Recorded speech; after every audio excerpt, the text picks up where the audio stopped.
Chittagong comedy জংশনের আয়োজনে আজকের comedy show sponsor by ফুলের হাসি ফাউন্ডেশন, গ্রিন লিফ ম্যাগাজিন এবং সেই সাথে আমাদের সাথে স্পন্সর হিসেবে আছেন argola.com www.argola। আর আমাদের সহযোগিতায় আরেকটি সংগঠন আছেন চট্টগ্রাম শিল্পী সমিতি, যারা শিল্পীদের প্রতিনিধিত্ব করে। অসংখ্য ধন্যবাদ চট্টগ্রাম শিল্পী সমিতির প্রতি। মঞ্চে ডেকে নিচ্ছি আমাদের হাসো সিজন 7 এর পারফর্মার পাবেল। পাবেলকে মঞ্চে আসার জন্য অনুরোধ করছি।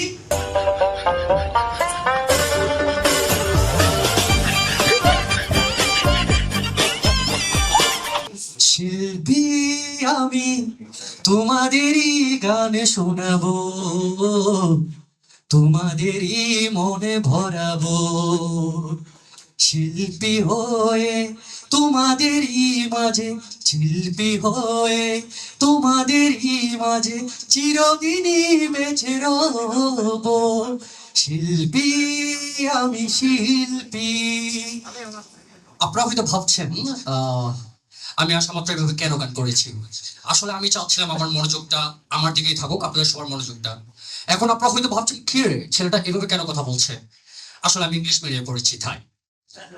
যাই হোক, আসসালামু আলাইকুম সবাইকে। সবাই কেমন আছেন? অনেক ভালো লাগছে, আসলে অনেক বছর পর কমেডির এখানে আসছি। আমি পড়ালেখা করেছিলাম হচ্ছে গ্রামের স্কুলে। আমাদের স্কুলের নাম ছিল পাইন্দং উচ্চ বিদ্যালয়। তো ছোটবেলা থেকে আমি সবকিছুতেই অ্যাটেন্ড করতাম আর কি, স্কুলের সবকিছুতে অ্যাটেন্ড করতাম।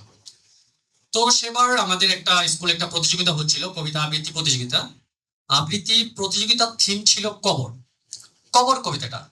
তো দেখলাম যে বিভিন্ন ধরনের মানুষ সেটা বিভিন্ন ভাবে আবৃত্তি করছে, কবিরা মান হয় এরকম ওইরকম এই টাইপসেরই হয়। তো আমি দেখছিলাম, দেখি কে কিভাবে আবৃত্তি করে। তো প্রথম যে আসছে সে একটু হাসে, কথায় কথায় হাসে, হাসতে পছন্দ করে। আমার একটা বন্ধু আছে হামিদ, হামিদুর অরিজিনাল নাম। তো ও কথায় কথায় হাসে। তো প্রথম যে আসছে সে আসছে ঠিক এভাবে।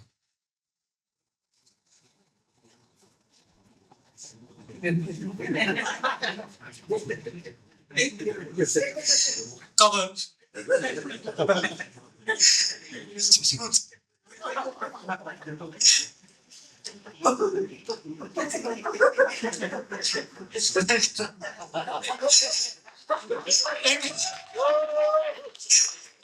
এইখানে তো তাদের খবর, তাদের গেছে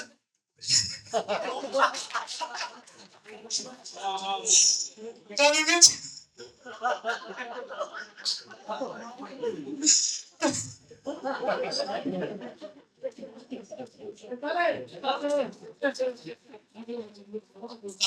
কবিতা বলা আর শেষ হয়নি, আমরা আনফরচুনেটলি পুরোটা শুনতে পারিনি। এরপর যে আসছে সে হচ্ছে আবার তার উল্টাটা। ওই যে থাকেন অনেকে কথায় কথায় ভয় পায়, কথায় কথায় কান্না করে, কান্না কান্না ভাব। তো সে আসছে ঠিক এভাবে।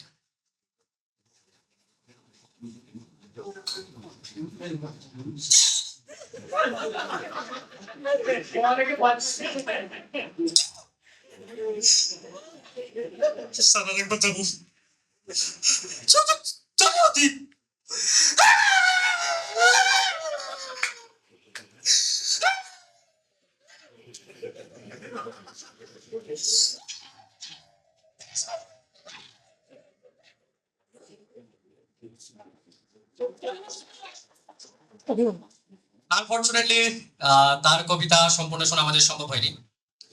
এরপর যে আসছে সে হচ্ছে এলাকার নেতা, কিছুক্ষণ আগে যে পারফর্ম করে গেল আমাদের ইমনের মতো আর কি। তো তার ভাবসাবই আলাদা। তো সে আসছে ঠিক এভাবে।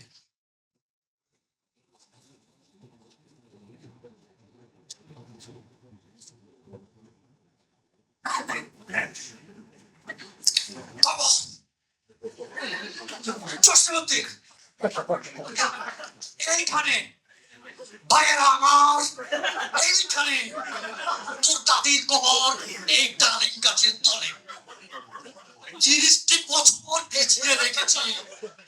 আরে 30 বছর মাসখানে কথা, 30টি বছর ভিজিয়ে রেখেছি তুই নয়নের জলে।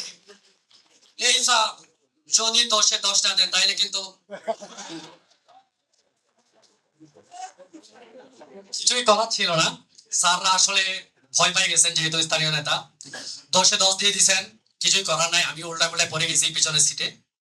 এরপর যে আসছে সে একটু নোংরা পরিবেশে থাকে আর কি, গায়ে চুলকালি চুলকানি আছে, তো সবসময় ওর গায়ে চুলকায়। তো সে আসছে ঠিক এভাবে।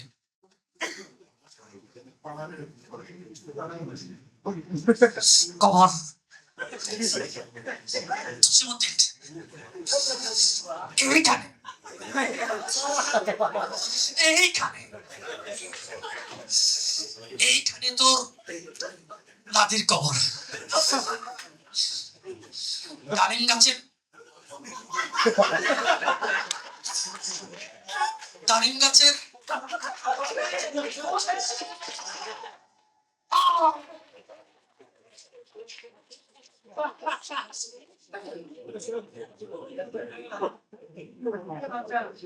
তার কবিতাও আসলে আমাদের সম্পূর্ণটা শোনা সম্ভব হয়নি।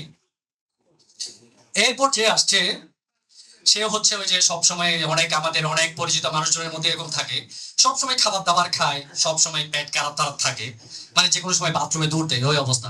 আমি দেখি সেও কবিতা আবৃত্তি করবে, আমি চিন্তা করলাম দেখি কি হয়, আমার তো অবাক পড়ায়। তো সে আসছে ঠিক এভাবে।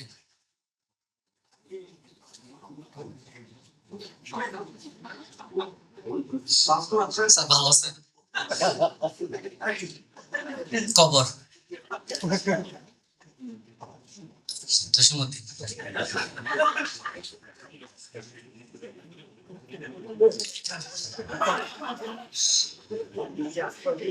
এখানে তো দাদির কবর। ওমারে,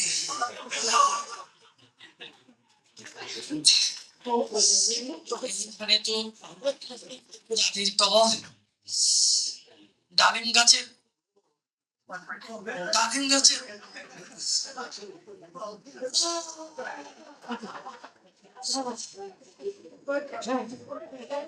এখানে তো দাদির কবর।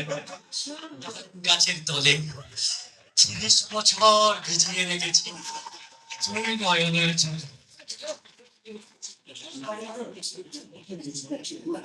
এবার আসবে হচ্ছে আমাদের শেষ প্রতিযোগী। সে হচ্ছে মানে অনেক ছেলে আছে না, ছেলে হয়েও মেয়েদের নামে ফেসবুক আইডি গুলো, কিন্তু এরকম অনেক ছেলে আছে, সেই টাইপের ছেলে একটু এরকম ওইরকম। তো আমি দেখলাম সেও কবিতা আবৃত্তি করবে, তো সে আসছে ঠিক এভাবে।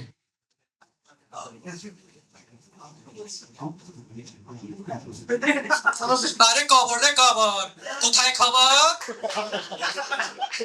এই এদিকে তো গেছিস, উপরে দেখ, আমার কবিতা দেখ, কবিতা দেখতে বলেছি, অন্য কিছু না।